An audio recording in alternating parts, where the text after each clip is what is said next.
ថាមានអ្វីកើតឡើងអូនចាប់តាមផ្លាស់ប្ដូររាល់ថ្ងៃស្នាមញញឹមដែលធ្លាប់ផ្ដល់ឲ្យបងថ្ងៃនេះដូចជាផ្ដល់ឲ្យអ្នកផ្សេងទូរស័ព្ទអូនលែងឲ្យបងមើលសាជាច្រើនអូនខំលាក់បាំងពេលបងសួរអូនតែងគេយីវេទុកឲ្យចិត្តបងពោពេញចង់ងល់បងមិនចង់ជឿអ្វីដែលគេនិយាយថាអូនមានអ្នកថ្មីក្នុងចិត្តតែភ័យតាំងកាន់តែច្បាស់ឡើងធ្វើឲ្យបងឈឺចាប់រាល់ថ្ងៃហេតុអ្វីត្រូវលាក់មុខជន់ទីបីបើចិត្តអូនលែងមានបងហើយហេតុអ្វីទុកឲ្យបងស្រឡាញ់ទាំងដែលអូ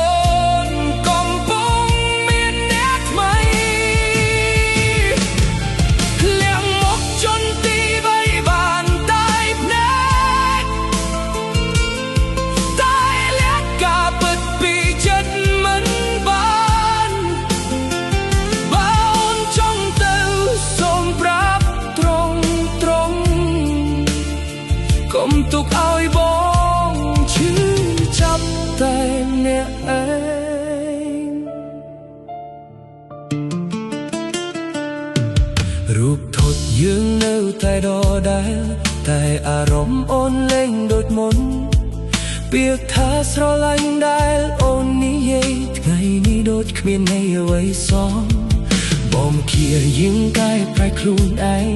ដើម្បីរក្សាស្នេហ៍មួយនេះតែចុងក្រោយអ្វីដែលបងទទួលគឺការក្បត់ដែលឈឺជាងគេបើថ្ងៃណាអូននឹកឃើញបងប្រហែលបងមិននៅក្បែរទៀតទេព្រោះបេះដូងដែលធ្លាប់ស្មោះស្ម័គ្រក៏មានថ្ងៃហត់នឿយណាហេតុអ្វីត្រូវលាក់មុខជន់ទីបីបើស្នេហ៍យើងដល់ថ្ងៃបញ្ចប់សូមប្រាប់ការពិតមកបង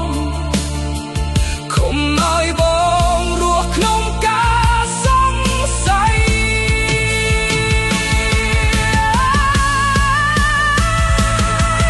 លាក់មុខជន់ទីបីតែលាក់ស្នាមឈឺមិនបានបេះដូងបងនៅតែយំ